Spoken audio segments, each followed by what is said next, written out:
സന്തുഷ്ടമായ കുടുംബജീവിതം. കൂട്ടത്തിൽ പറയട്ടെ, വീണ്ടും ജനിക്കുക എന്ന് പറഞ്ഞാൽ യേശുവുമായിട്ടുള്ള വിവാഹമാണ്. സന്തുഷ്ടമായ കുടുംബജീവിതം എന്ന് പറഞ്ഞാൽ നിങ്ങൾ അവനിൽ നിന്നോ അവളിൽ നിന്നോ എന്തെങ്കിലും പ്രതീക്ഷിക്കുന്നതല്ല. ചില പുരുഷന്മാർ വിവാഹബന്ധത്തിൽ ഏർപ്പെടുന്നത് ലൈംഗികതയ്ക്ക് വേണ്ടി ആണ്. ചില സ്ത്രീകൾ വിവാഹബന്ധത്തിൽ ഏർപ്പെടുന്നത് പണത്തിന് വേണ്ടിയും സുരക്ഷയ്ക്ക് വേണ്ടിയുമാണ്. നിങ്ങൾ ലൈംഗികതയ്ക്ക് വേണ്ടിയാണ് ഒരു സ്ത്രീയെ വിവാഹം കഴിക്കുന്നത്, നിങ്ങൾക്ക് സന്തോഷപ്രദമായ ഒരു ജീവിതം ഉണ്ടാകില്ല. പണത്തിന് വേണ്ടിയാണ് നിങ്ങൾ വിവാഹബന്ധത്തിൽ ഏർപ്പെടുന്നതെങ്കിൽ ഞാൻ പറയട്ടെ, നിങ്ങളുടെ വിവാഹ ജീവിതം സന്തോഷപ്രദമാകില്ല. ഇപ്പം തന്നെ ഞാനത് പറയാം. യേശുക്രിസ്തുവുമായിട്ട് നീ വിവാഹം കഴിക്കാൻ ആഗ്രഹിക്കുന്ന ഇതുപോലാണെങ്കിൽ അതും ഇതുപോലൊരു വിവാഹമാണ്.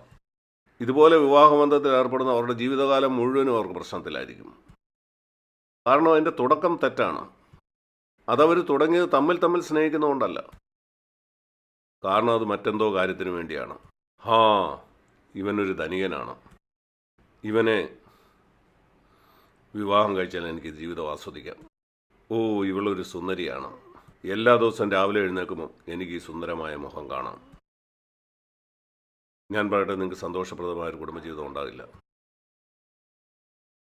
ഞാൻ അതിനല്ല എൻ്റെ ജീവിതം യേശുവിന് കൊടുത്തത്. അനേകർ യേശുവിനെ അനുഗമിക്കുന്ന എനിക്ക് അവൻ സൗഖ്യം തരും, എനിക്ക് അവൻ പണം തരും, അതുപോലെ യേശു എന്നെ സ്വർഗത്തിലേക്ക് കൊണ്ടുപോകും. അത് ആത്മീയമാണെന്ന് തോന്നുന്നു, എന്നാലല്ല. യേശുവിന് എനിക്ക് പല കാര്യം തരാൻ കഴിയും. ഞാൻ ദൈവത്തോട് വളരെ നന്ദിയുള്ളവനാണ്. ഇതിൻ്റെ അടിസ്ഥാനത്തിലല്ല ഞാൻ എൻ്റെ ജീവിതം കർത്താവിന് കൊടുത്തത്. ഞാൻ യേശുവിനെ സ്നേഹിക്കാൻ തുടങ്ങിയതുകൊണ്ടാണത്. എനിക്ക് പറയാൻ കഴിയുന്ന ഏറ്റവും നല്ല പദം അതാണ്. എൻ്റെ ഭാര്യയെ ഞാൻ സ്നേഹിച്ചുകൊണ്ടാണ് അവളെ വിവാഹം കഴിച്ച പോലെ. അവളൊരു ഡോക്ടർ ആയതുകൊണ്ടല്ല ഞാൻ അവളെ വിവാഹം കഴിച്ചത്. ഒരു പൈസ പോലും ഡോക്ടറായിരുന്നു അവൾ സമ്പാദിച്ചില്ല. അതിലായിരുന്നില്ല എനിക്ക് താല്പര്യം. അതുപോലെ മറ്റു പല കാര്യങ്ങളും. അതുപോലെ അവളും എന്നെ വിവാഹം കഴിച്ചത് മറ്റൊന്നിനുമായിരുന്നില്ല. ഞാൻ അവളെ സ്നേഹിക്കുന്നതുകൊണ്ട് എനിക്ക് അവളെ ഇഷ്ടമാണ്. ഞാൻ യേശുവിനെ സ്നേഹിക്കുന്നതുകൊണ്ട് ഞാൻ അവനിൽ സന്തുഷ്ടനാണ്. അവൻ എന്നെ നരകത്തിലേക്ക് വിട്ടാലും കുഴപ്പമില്ല. ഞാൻ അവനെ സ്നേഹിക്കുന്നു. അവൻ അവിടെയാണെങ്കിൽ എനിക്ക് അവിടെ പോയാൽ മതി. മറ്റൊന്നുമല്ല എനിക്ക് വേണ്ടി, എനിക്ക് നിന്നെയാണ് വേണ്ടിയത്. അതുകൊണ്ട് ഇത് വളരെ പ്രധാനപ്പെട്ടാണ്. ഞാൻ ആളുകളോട് പറയാനുള്ള മറ്റൊരു കാര്യമാണ്, യേശുവുമായിട്ടുള്ള നിങ്ങളുടെ ബന്ധത്തെ ഒരു വിവാഹവുമായിട്ട് തട്ടിച്ചു നോക്കുക. നിങ്ങൾ വിവാഹം കഴിക്കുന്നത് നിങ്ങൾക്ക് എന്തെങ്കിലും കിട്ടാനാണോ? നിൻ്റെ ഹൃദയത്തിലുള്ള ചില മോഹങ്ങൾ നിറവേറ്റാൻ വേണ്ടിയാണോ? എങ്കിൽ നിങ്ങളുടെ കുടുംബജീവിതം സന്തോഷമുള്ളതായിരിക്കില്ല. വിവാഹം കഴിക്കുന്നത് രണ്ടാമത്തെ കാര്യമാണ്. ഞാൻ നിന്നിൽ നിന്ന് പ്രതീക്ഷിക്കുന്ന ഈ കാര്യം എനിക്ക് കിട്ടണം, ആ കാര്യത്തിൽ ഞാൻ നിർബന്ധമുള്ളവനാണ്. ഒരലക്കുകാരെ കിട്ടാനോ ഭക്ഷണം പാകം ചെയ്യുന്ന ഒരാളെ കിട്ടാൻ വേണ്ടിയാണ് ചിലർ വിവാഹം കഴിക്കുന്നത്. ഇങ്ങനെയുള്ള കാര്യങ്ങൾ ചെയ്യാൻ വേണ്ടി. എങ്കിൽ നിങ്ങളെന്നും നിരാശനായിരിക്കും. നിർബന്ധങ്ങളില്ലാതിരിക്കുകയാണ് ജയകരമായ കുടുംബജീവിതത്തിൻ്റെ രഹസ്യം. ഒന്നും പ്രതീക്ഷിക്കാതിരിക്കുക. യേശുക്രിസ്തു അങ്ങനെയായിരുന്നു. ഞാൻ പറഞ്ഞു, കർത്താവേ, നീ എന്നെ വളരെയധികം സ്നേഹിച്ചു. നീ ഭൂമിയിലേക്ക് വന്നു. എന്നെ നരകത്തിൽ നിന്ന് രക്ഷിക്കാൻ നീ നിൻ്റെ ജീവിതം എനിക്ക് തന്നു. തിരിച്ച് നിന്നെ സ്നേഹിക്കാൻ ഞാൻ ആഗ്രഹിക്കുന്നു. അതാണ്, നീ നിൻ്റെ ജീവിതം പൂർണ്ണമായിട്ടും എനിക്ക് തന്നു. ഞാൻ എന്നെ തന്നെ പൂർണ്ണമായിട്ട് നിനക്ക് തരുന്നു. സ്വർഗവും അവിടുത്തെയുള്ള കാര്യങ്ങളെപ്പറ്റി ഒന്നുമല്ല ഞാനിപ്പോൾ ചിന്തിക്കുന്നത്. അങ്ങ് എന്നോട് കാണിച്ച സ്നേഹത്തിന് ഞാൻ എന്നെ തന്നെ അങ്ങേക്കായിട്ട് തരുന്നു. ഈ അടിസ്ഥാനത്തിലാണ് എൻ്റെ ക്രിസ്ത്യ ജീവിതം തുടങ്ങിയത്. ഇന്നും എൻ്റെ ക്രിസ്ത്യ ജീവിതം മുന്നോട്ട് പോകുന്ന എൻ്റെ അടിസ്ഥാനത്തിൽ ഞാൻ സത്യസന്ധമായിട്ട് നിങ്ങളോട് പറയട്ടെ, സ്വർഗത്തെക്കുറിച്ച് ഞാൻ ചിന്തിക്കാറില്ല. എൻ്റെ ചിന്ത യേശുവാണ്. ഞാൻ സ്വർഗത്തിൽ പോകുന്നതല്ല ചിന്തിക്കുന്നത്, ഞാൻ യേശുവിൻ്റെ അടുക്ക് പോകുന്നതാണ് ചിന്തിക്കുന്നത്. അത്രയേ ഉള്ളൂ. ഞാൻ എവിടെ പോകുന്നല്ല ഞാൻ ചിന്തിക്കുന്നത്. ഞാൻ നോക്കുന്നത് സ്വർണ്ണത്തെരുവീതിയോ മുത്തിനാൽ നിർമ്മിച്ച ഗോപുരമോ സിംഹാസനങ്ങളും കിരീടങ്ങളും അങ്ങനെയൊന്നും. ദൈവമുമ്പാകെ ഞാൻ പറയട്ടെ, എനിക്ക് അതിനകത്ത് ഒരു താല്പര്യമില്ല. എന്നാൽ യേശു അവനെവിടാണോ അവിടെ ആയിരിക്കാൻ ഞാൻ ആഗ്രഹിക്കുന്നു. കാരണം എൻ്റെ ക്രിസ്ത്യ ജീവിതം ഞാൻ അങ്ങനെ തുടങ്ങിയതുകൊണ്ട് യേശുവുമായിട്ട് വളരെ സന്തുഷ്ടമായൊരു അനുഭവമാണ് എനിക്കുള്ളത്. ഇപ്പോൾ 55 കൊല്ലമായിട്ട് ഞാനൊരു വിശ്വാസിയാണ്. ഇപ്പോഴും എൻ്റെ കാന്തനെക്കുറിച്ച് കേൾക്കുമ്പോൾ എനിക്ക് ആവേശമാണ്. ഞാൻ അവനെ സ്നേഹിക്കുന്നു, തീവ്രമായിട്ട് ഞാൻ അവനെ സ്നേഹിക്കുന്നു. ഞാൻ യേശുവിനോടൊപ്പം ഉള്ള ഒരാളാണെന്ന് പറയാൻ എനിക്ക് ലജ്ജയില്ല, യേശുവിൻ്റെ കാന്തയാണെന്ന് പറയാൻ. അതെന്നെ വളരെയധികം സഹായിച്ചു. ഞാനൊരു കാര്യത്തിനുവേണ്ടി പ്രാർത്ഥിച്ചു, അതിന് മറുപടി കിട്ടിയില്ല, ഞാനത് മറന്നു കളയും. യേശു ഉണ്ടെങ്കിൽ ആ പ്രാർത്ഥനയ്ക്ക് മറുപടി കിട്ടിയില്ലെങ്കിലും കുഴപ്പമില്ല. ഉദാഹരണത്തിന്, നിങ്ങൾ സൗഖ്യത്തിനായിട്ട് പ്രാർത്ഥിച്ചു, എന്നാൽ കിട്ടിയില്ല. അതുകൊണ്ടെന്താ പ്രശ്നം? നിനക്ക് യേശുവില്ലേ? ഒരിക്കലും നിരാശപ്പെടരുത്. അവൻ നിരാശനല്ല. നമ്മൾ പാടുന്ന ആ പാട്ട് ഞാൻ വളരെയധികം ഇഷ്ടപ്പെടുന്നു. അവൻ നിരാശനല്ല എന്നുള്ള പാട്ട്. യേശുവാണ് എനിക്കെല്ലാം.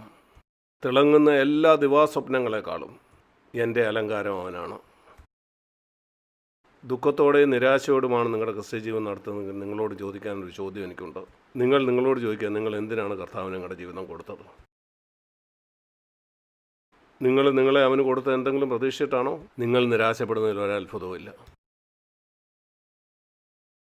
നിങ്ങൾക്ക് ഇന്നത് മാറ്റാം. നിങ്ങൾ പറയുക, കർത്താവ് ഇന്നു മുതൽ എനിക്ക് നീ മതി. ദാനങ്ങളല്ല, ദാതാവിനെ തന്നെ. അതാണ് ആ രഹസ്യം. ഞാൻ ദൈവത്തോട് നന്ദി പറയുന്നു. എൻ്റെ ജീവിതത്തിൻ്റെ ആരംഭത്തിലുണ്ടായിരുന്ന ആ മനോഭാവം ഇന്നും അത് തുടർന്നുകൊണ്ടിരിക്കുകയാണ്. ഇത് തുടർന്നുകൊണ്ടിരിക്കുമ്പം പരിശുദ്ധാത്മാവ് എനിക്ക് കൂടുതൽ ആഴത്തിലുള്ള ദൈവസ്നേഹത്തെക്കുറിച്ച് എനിക്ക് വെളിപാട് തരുന്നു. വേദപുസ്തകത്തിൻ്റെ പല പല ഭാഗങ്ങളിൽ നിന്ന്. അതിൽ പലതും നിങ്ങൾ മുമ്പ് കേട്ടിട്ടുണ്ട്. ഇതുപോലെ ഈ പാനപാത്രം എങ്കിൽ നിന്ന് മാറ്റണമെന്ന് പറഞ്ഞ് യേശു എന്ത് കാര്യത്തോടാണ് പോരാടിയത്? ഞാൻ കർത്താവിനോട് ചോദിച്ചു, ആ പാനപാത്രം എന്തായിരുന്നു? ദൈവം അതെന്നെ കാണിച്ചു തന്നു. ഞാനൊരു ബുക്കിൽ നിന്നോ ടേപ്പിൽ നിന്നോ അത് കേട്ടിട്ടില്ല. കാൽവറിയിൽ യേശു മരിച്ചതല്ല പാനപാത്രം. 1000 പ്രാവശ്യം എനിക്ക് വേണ്ടി മരിക്കാനായിട്ട് അവൻ എന്നെ അത്രമാത്രം സ്നേഹിച്ചിരുന്നു. ക്രൂശിൽ അവൻ തൂങ്ങിക്കിടന്നപ്പോൾ 3 മണിക്കൂർ പിതാവുമായിട്ടുള്ള കൂട്ടായ്മ മുറിഞ്ഞതാണ് ആ പാനപാത്രം. ശരീരത്തിലുണ്ടായ വേദന അവനെ അടിച്ചതോ അതൊന്നും ആയിരുന്നില്ല. എന്നാൽ പിതാവേ, നീ പറയുന്നത് നിത്യത മുഴുവനും എനിക്ക് നീയുമായിട്ടുണ്ടായിരുന്ന ആ മനോഹരമായ കൂട്ടായ്മ അത് മുറിയുമെന്നാണോ? എന്നാൽ ചില ദൂതന്മാർ ഇപ്രകാരം പറഞ്ഞു കാണും, 3 മണിക്കൂർ കഴിയുമ്പോൾ അത് നിനക്ക് തിരിച്ചു കിട്ടുകയല്ലേ? വേണ്ട, അതൊരു നിമിഷത്തേക്ക് പോലും മുറിയാനായിട്ട് ഞാൻ ആഗ്രഹിക്കുന്നില്ല. അവിടെ നിന്ന് ഞാൻ പഠിച്ചത് പിതാവിനോടുള്ള കൂട്ടായ്മയുടെ വിലയാണ്. നാം പാപം ചെയ്യുന്ന എല്ലാ സമയത്തും പിതാവിനോടുള്ള കൂട്ടായ്മ നമുക്ക് നഷ്ടമാകുന്നു. ഒരുപക്ഷെ നിങ്ങളത് മനസ്സിലാക്കുന്നില്ലായിരിക്കും, നിങ്ങൾക്ക് അങ്ങനെ തോന്നുന്നില്ലായിരിക്കും. കാരണം നാം അത്രമാത്രം പാപത്തിൻ്റെ ചെളിയിൽ ജീവിക്കുന്നവരാണ്. അതുകൊണ്ട് പിതാവുമായിട്ടുള്ള ബന്ധം മുറിയുമ്പോൾ നാം ഒന്നും സംഭവിക്കാതെ മുന്നോട്ട് പോവുകയാണ്. എന്നാൽ യേശു അങ്ങനെ ആയിരുന്നില്ല. ആ കൂട്ടായ്മയില്ലാതെ അവന് ഒരു സെക്കൻഡ് പോലും ജീവിക്കാൻ കഴിയുമായിരുന്നില്ല. ഈ കാര്യമായിരുന്നു അവൻ ഭയപ്പെട്ടത്. എൻ്റെ പാപത്തിന് അവൻ കൊടുത്ത വില അതായിരുന്നു. നരകം ദൈവത്താൽ ഉപേക്ഷിക്കപ്പെട്ട ഒരിടമാണ്, എന്നേക്കുമായി ദൈവ കൂട്ടായ്മയില്ലാത്തൊരിടം. യേശുവിന് അവിടെ അറിയാമായിരുന്നു ഇതാണ് താൻ കൊടുക്കാൻ പോകുന്ന വിലയെന്ന്. ഞാനതേപ്പറ്റി ഇങ്ങനെ സങ്കല്പിക്കാമെന്ന് യേശുവും പിതാവും തമ്മിൽ നടക്കുന്ന ഒരു സംഭാഷണം. പിതാവ് യേശുവിനോട് പറഞ്ഞു, ശരി, നീ കാൽവറിയിലേക്ക് പോകേണ്ട ആവശ്യമില്ല. ശരി, നീ ഒരിക്കലും പാപം ചെയ്യില്ല, നിനക്ക് നേരെ സ്വർഗത്തിലേക്ക് വരാം. എന്നാൽ ശാഖ നരകത്തിലേക്ക് പോകും. അവൻ പറഞ്ഞു, ഓ ശരി പിതാവേ, ഞാൻ ക്രൂശിലേക്ക് പോകാം. ഞാൻ നീയുമായി എനിക്കുള്ള കൂട്ടായ്മ മുറിക്കാനും തയ്യാറാണ്. അതെനിക്കെല്ലാം ആയിരിക്കുമ്പം തന്നെ ഇവനെ എനിക്ക് രക്ഷിക്കാൻ കഴിയുമെങ്കിൽ, ഇവനെ നിത്യതയിലേക്ക് എനിക്ക് കൊണ്ടുവരാൻ കഴിയുമെങ്കിൽ. ഞാൻ കരയാൻ തുടങ്ങി. ഗതസമനയിൽ വെച്ച് അവൻ എന്നെ എത്രമാത്രം സ്നേഹിച്ചു എന്ന് ഞാൻ കണ്ടപ്പോൾ. അവന് ക്രൂശിലെ ആ 3 മണിക്കൂർ കൊണ്ട് അനുഭവിച്ചത് നിത്യമായിട്ടുള്ള നരകമായിരുന്നു. ഞാൻ നിത്യത മുഴുവനും അനുഭവിക്കേണ്ട നരകം. അവനൊരു അനന്ത ജീവിയായതുകൊണ്ട് 3 മണിക്കൂർ അതിൻ്റെ സത്ത അവൻ അനുഭവിക്കാൻ കഴിയുമായിരുന്നു. അതിലൂടെ യേശുവിന് എന്നോടുള്ള സ്നേഹം എനിക്ക് കാണാനായിട്ട് കഴിഞ്ഞു. എൻ്റെ സ്നേഹം ആഴമുള്ളതായി തീർന്നു. അവൻ എന്നെ മുമ്പേ സ്നേഹിച്ചുകൊണ്ടാണ് ഞാൻ അവനെ സ്നേഹിക്കുന്നത്. എനിക്ക് അവനിൽ നിന്നൊന്നും വേണ്ട. ചിന്തിച്ച് നോക്കുന്നു, ഒരാൾ നിങ്ങൾക്ക് 10 ലക്ഷം കോടി രൂപ നിങ്ങൾക്ക് തരുന്നത്. നിങ്ങൾ പോയി അവനോട് വേറെന്തെങ്കിലും ചോദിക്കുമോ? 1 രൂപയെങ്കിലും അതിനുശേഷം ചോദിക്കാൻ നിങ്ങൾ ലജ്ജിക്കത്തില്ലേ? അവൻ നിങ്ങൾക്ക് 10 ലക്ഷം കോടി തന്നു കഴിഞ്ഞു. കാൽവറി ക്രൂശിൽ യേശു എനിക്ക് വേണ്ടി എന്താണ് സഹിച്ചതെന്ന് ഞാൻ മനസ്സിലാക്കിയപ്പോൾ ഞാൻ പറഞ്ഞു, കർത്താവേ, എനിക്ക് വേറെ ഒന്നും വേണ്ട. എനിക്കിനി ഒന്നും കിട്ടിയില്ലെങ്കിലും എനിക്ക് നിരാശയില്ല. ഞാൻ അവനോട് എൻ്റെ വേദനയിൽ നിന്നുള്ള സൗഖ്യം ചോദിച്ചിട്ട് അവൻ എനിക്ക് തന്നില്ലെങ്കിൽ എനിക്കതൊരു വിഷയമല്ല. എനിക്കത് ഇല്ലെങ്കിലും കുഴപ്പമില്ല. എനിക്ക് 10 ലക്ഷം കോടി കിട്ടിക്കഴിഞ്ഞു. കാൽവറി ക്രൂശിൽ തനിക്കുള്ളതെല്ലാം അവൻ തന്നു കഴിഞ്ഞു. എനിക്കിനിയും വേറെ ഒന്നും വേണ്ട. നിങ്ങൾക്കറിയാമോ, കുറേശ്ശെയായിട്ട് യേശുവുമായിട്ടുള്ള ഈ സ്നേഹബന്ധം നിങ്ങളുടെ ഉള്ളിൽ വർദ്ധിച്ചു വരുമ്പോൾ പരിശുദ്ധാത്മാവ് യേശുവിലുള്ള ചില കാര്യങ്ങളെടുത്ത് എനിക്ക് കാണിച്ചു തരും. ഞാൻ വിശ്വസിക്കുന്നു വരും ദിവസങ്ങളിൽ കർത്താവ് എനിക്ക് കൂടുതൽ കാണിച്ചു തരും. ഞാനത് മുഴുവൻ മനസ്സിലാക്കിയിട്ടില്ല. എന്നാൽ ഞാൻ മനസ്സിലാക്കുന്നു യേശുവിൻ്റെ സ്നേഹത്തെ. നാം ഒരു ദിവസം അവനെ മുഖാമുഖം കാണുമ്പം അവൻ്റെ സ്നേഹം നമ്മുടെ ഹൃദയങ്ങളെ ഉരുക്കിക്കളയും. നാം എത്ര കുറച്ചാണ് അവനെ സ്നേഹിച്ചെന്ന് ഓർത്ത് നമ്മൾ ലജ്ജ കൊണ്ട് തല താഴ്ത്തും. അവൻ്റെ സ്നേഹത്തോട് നാം എത്ര കുറച്ചാണ് പ്രതികരിച്ചത്. നമ്മൾ ശരിക്കും ലജ്ജിക്കും. ഈ ഭൂമിയിൽ വെച്ച് വളരെ കണക്ക് കൂട്ടി എത്ര ഞാൻ ദൈവത്തിന് കൊടുക്കണം, ഞാൻ ഇത് ചെയ്യണോ, ഞാൻ അത് ചെയ്യണോ. ഓ കർത്താവെ ക്ഷമിക്കണം, ഞാൻ ഒരിക്കലും കണക്ക് കൂട്ടാൻ ആഗ്രഹിക്കുന്നില്ല. എനിക്കുള്ളതെല്ലാം പൂർണ്ണമായിട്ടും നിൻ്റേതാണ്. നിങ്ങൾക്കങ്ങനെ കണക്ക് കൂട്ടാൻ കഴിയില്ല. ഒരു ഭാര്യയോ ഭർത്താവോ ചിന്തിക്കുകയാണ് എത്രമാത്രം ഞാൻ എൻ്റെ ഭർത്താവിന് വേണ്ടി ചെയ്യണം, ഞാൻ ഇത്രയും ചെയ്യണോ അതോ അത്രയും ചെയ്യണോ, എൻ്റെ ഭാര്യയ്ക്ക് വേണ്ടി ഇത് ചെയ്യേണ്ട ആവശ്യമുണ്ടോ.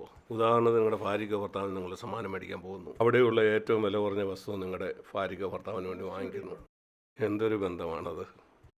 ഇതുപോലാണ് നാം ദൈവത്തിന് കൊടുക്കുന്നത്. എത്ര വിലയില്ലാത്ത എനിക്ക് ദൈവത്തിന് കൊടുക്കാൻ കഴിയും. ഒരു കൊച്ചുകാര്യം ദൈവത്തിന് കൊടുത്തു. ഞാൻ പറയുന്നു, ഓ ഞാൻ ദൈവത്തിന് ഒരു കാര്യം കൊടുത്തു. നീ അവനെ സ്നേഹിക്കുന്നില്ല അല്പം പോലും. ഞാൻ ദൈവത്തോട് പറഞ്ഞു, അങ്ങയുടെ കൃപയാൽ ഞാൻ ഒരിക്കലും അങ്ങനെ ആകില്ല. ഞാനും എനിക്കുള്ളതെല്ലാം അങ്ങയുടേതാണ്. ഞാൻ പറയട്ടെ, ഞാൻ നേവിയിൽ ചെന്നപ്പോൾ എനിക്ക് വലിയ ആഗ്രഹങ്ങളുണ്ടായിരുന്നു. എൻ്റെ പിതാവ് ഞാൻ മിലിറ്ററി അക്കാഡമിയിൽ ചേരാൻ പോയപ്പം ഇപ്രകാരം പറഞ്ഞു, ഞാൻ ആഗ്രഹിക്കുന്നു നീ വിരമിക്കുന്ന നേവിയിലെ അഡ്മിറലായിട്ടായിരിക്കണം. അതുകൊണ്ട് ഞാൻ അധ്വാനിച്ച് പഠിച്ചു. ക്ലാസ്സിൽ ഒന്നാമതായി ഞാൻ മുന്നോട്ട് പോവുകയായിരുന്നു. എന്നാൽ യേശു എൻ്റെ ഹൃദയത്തിൽ വന്നു. പെട്ടെന്ന് തന്നെ, അതിന് സമയമെടുത്തില്ല, എൻ്റെ ജീവിതത്തിലെ ലക്ഷ്യം പൂർണ്ണമായിട്ടും മാറി. എനിക്ക് മനസ്സിലായി, ഞാൻ പൂർണ്ണ ഹൃദയമുള്ള ഒരു ക്രിസ്ത്യാനിയാണെങ്കിൽ എൻ്റെ ഭൂമിയിലുള്ള ആഗ്രഹങ്ങൾ എനിക്ക് വിട്ടുകളയേണ്ടി വരും. എനിക്കൊന്ന് തിരഞ്ഞെടുക്കണം. ഭൂമിയിലുള്ള എൻ്റെ ആഗ്രഹം ക്രിസ്തുവിന് വേണ്ടി ജീവിക്കുക. ഇതിലേതെങ്കിലും ഒന്ന്. നിങ്ങൾക്കറിയാമല്ലോ, യേശുവിന് വേണ്ടി ജീവിക്കണമെങ്കിൽ ചില കാര്യങ്ങളിൽ നമുക്ക് നിലപാടെടുക്കേണ്ടി വരും. ചില കാര്യങ്ങളിൽ എൻ്റെ മുതിർന്ന ഓഫീസർമാരോട് ഞാനൊരു ക്രിസ്ത്യാനി ആയതുകൊണ്ട് എനിക്കിത് ചെയ്യാൻ കഴിയില്ലെന്ന് പറയേണ്ടി വരും. വർഷാവസാനം എൻ്റെ ജോലിയെ അപഗ്രഥിച്ചുകൊണ്ട് അവർ തരുന്ന റിപ്പോർട്ട് അത് ശരിയായിരിക്കില്ല. ഒരു മോശം റിപ്പോർട്ടായിരിക്കും തരുന്നത്. ശരി, നിനക്ക് പ്രൊമോഷൻ കിട്ടത്തില്ലായിരിക്കും, കുഴപ്പമില്ല. ഞാനിപ്പം പ്രൊമോഷനായിട്ടല്ല ജീവിക്കുന്നത്, ഒരിക്കലും അങ്ങനെ ആയിരുന്നു.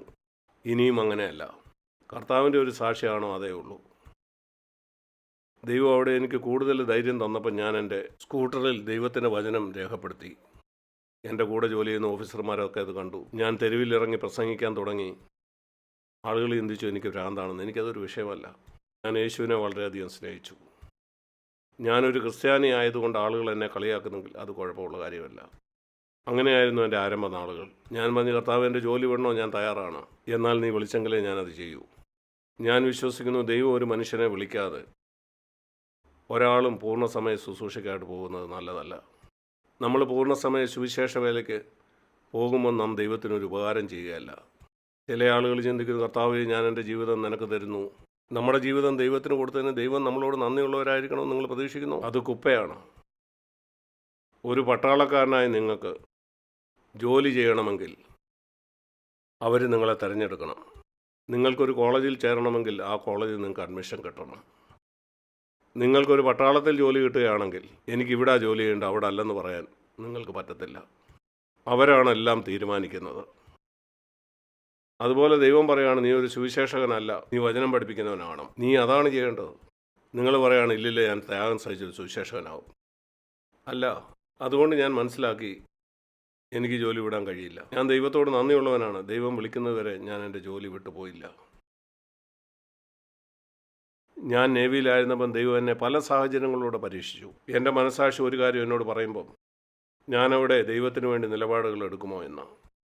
ബഹുമാനത്തോടെ എൻ്റെ മുതിർന്ന ഓഫീസർമാർക്കെതിരെ നിലപാടുകൾ എടുക്കേണ്ടി വന്നിട്ടുണ്ട്. അങ്ങനെയുള്ള പല പല സംഭവങ്ങൾ എൻ്റെ ജീവിതത്തിൽ സംഭവിച്ചു. ദൈവം എന്നെ പരിശോധിക്കുകയാണെന്ന് എനിക്ക് ആ സമയത്ത് അറിയില്ലായിരുന്നു. നിൻ്റെ യഥാർത്ഥ ആഗ്രഹം എന്താ? ഉദ്യോഗ കയറ്റം കിട്ടുന്നതാണോ, പ്രൊമോഷനോ, എന്നെ പ്രസാദിപ്പിക്കുന്നതോ? മനുഷ്യനെ പ്രസാദിപ്പിക്കുന്നത് എന്നെ പ്രസാദിക്കും. എപ്പോഴും അങ്ങനെയാണ്.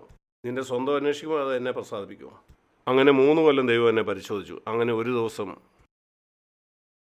ദൈവം എന്നോട് പറഞ്ഞു, നീ ജോലി വിട്ടു വരിക. ദൈവവചനത്തിലൂടെ. യെശയ്യാവ് 49. ഞാൻ ഓർക്കുന്നുണ്ട്, ബംഗാരപ്പേട്ടിലുള്ള റെയിൽവേ സ്റ്റേഷൻ ഞാൻ ഇരിക്കുകയാണ്. പ്രസംഗിക്കാൻ വേണ്ടി അവധിയെടുത്ത് ഞാൻ യാത്ര ചെയ്യുകയാണ്. വാക്സിനോടൊപ്പമുള്ള മീറ്റിങ്ങുകളാണ്. ഞാൻ തനിയായിരുന്നു വേദപുസ്തകം വായിക്കായിരുന്നു. ദൈവം എന്നോട് സംസാരിച്ചു. ആ ട്രെയിനിൽ വെച്ച് ഞാൻ അപ്പം തന്നെ തീരുമാനമെടുത്തു. ഞാനന്ന് ബാംഗ്ലൂരിലേക്ക് യാത്ര ചെയ്യുകയാണ്. എനിക്കറിയില്ലായിരുന്നു അവസാനം ഞാൻ ഇവിടെയാണോ ഒന്ന് താമസിക്കാൻ പോകുന്നതെന്ന്. അത് 1964 ഞാനന്ന് അവധിയിലായിരുന്നു. ഞാൻ തിരിച്ചു പോയി കൊച്ചിൻ നേവൽ ബേസിൽ ഞാൻ ചെന്ന ഉടനെ തന്നെ എൻ്റെ മേശപ്പുറത്ത് നേവിയുടെ ഹെഡ് ഓഫീസിൽ നിന്നുള്ള ഒരു അപ്പോയിൻമെൻ്റ് ഓർഡർ ഇരിപ്പുണ്ടായിരുന്നു. അത് വളരെ വളരെ പ്രധാനപ്പെട്ട ഒരു കോഴ്സിന് വേണ്ടി, അത് നേവിയിലുള്ള ധാരാളം ആളുകൾ അതിനുവേണ്ടി ആഗ്രഹിക്കുന്നതാണ്. അതെനിക്ക് കിട്ടി. അത് യേശുവിനെ ഈ ലോകത്തിൻ്റെ മഹത്വം കാണിച്ച് അത് തരാമെന്ന് പിശാച് വാഗ്ദാനം ചെയ്ത പോലായിരുന്നു. ഇത് ഞാൻ നിനക്ക് തരാം. ഞാൻ പറഞ്ഞു വേണ്ട.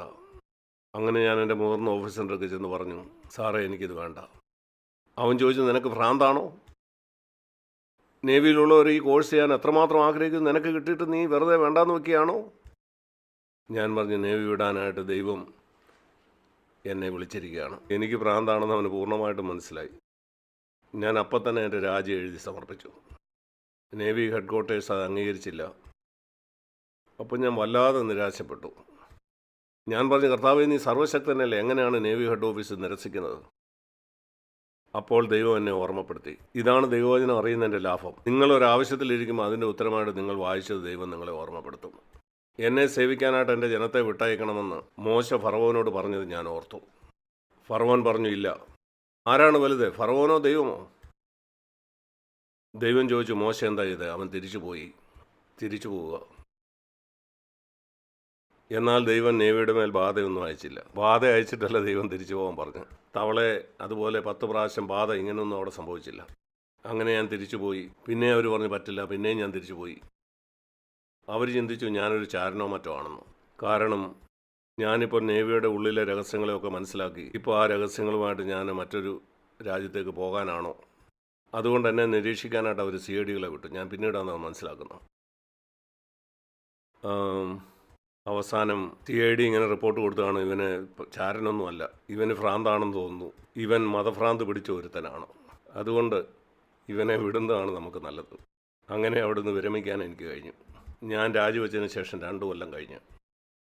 ഞാൻ ദൈവത്തോട് വളരെ നന്ദിയുള്ളവനാണ്. എൻ്റെ ബാങ്കിലുണ്ടായിരുന്ന എല്ലാം ഞാൻ കൊടുത്തു. 8 കൊല്ലം കൊണ്ട് ഞാൻ സമ്പാദിച്ചെല്ലാം ദൈവവേലയ്ക്കായിട്ട് ഞാൻ കൊടുത്തു. ഞാൻ നേരത്തെ പറഞ്ഞ പോലെ ഇങ്ങനെ ചെയ്യാനായിട്ട് ദൈവം എല്ലാവരോടും പറയുന്നില്ല. സുവിശേഷ ഭാഗങ്ങളിൽ ഒരു മനുഷ്യനോട് മാത്രമേ ദൈവം എല്ലാം വയ്ക്കാനായിട്ട് പറയുന്നുള്ളൂ. ധനികനായ ചെറുപ്പക്കാരനോട് മാത്രമാണ്. യേശു മറ്റൊരാളോട് പോലും അങ്ങനെ ചെയ്യാനായിട്ട് പറയുന്നില്ല. ചിലരോട് മാത്രമേ അങ്ങനെ ചെയ്യാനായിട്ട് പറയുന്നുള്ളൂ. സക്കായി തൻ്റെ സമ്പത്തിൻ്റെ പകുതി കൊടുത്തു. യേശു പറഞ്ഞു മതി. എന്നാൽ ധനികനായ ചെറുപ്പക്കാരനെല്ലാം കൊടുക്കണമായിരുന്നു. ലാസറും മാർത്തയും ഒന്നും കൊടുത്തില്ല. അവരുടെ വീട്ടിൽ അവർ താമസിച്ചു. ഓരോരുത്തർക്കും വ്യത്യസ്തമാണ്. എൻ്റെ കാര്യത്തിൽ അവൻ എല്ലാം കൊടുക്കാനായിട്ട് പറഞ്ഞു. ഞാൻ പറഞ്ഞു ശരി, ഞാൻ കൊടുക്കുന്നു. ഞാനതെല്ലാം കൊടുത്തിട്ട് പോയി. കാരണം ആ സമയത്ത് ഞാൻ വിവാഹിതനായിരുന്നില്ല. വിവാഹം കഴിക്കാനായിട്ട് എനിക്ക് ഉദ്ദേശമില്ലായിരുന്നു. ഞാൻ ഇങ്ങനെയാണ് കർത്താവിനാളിൻ്റെ ശുശ്രൂഷ തുടങ്ങിയത്.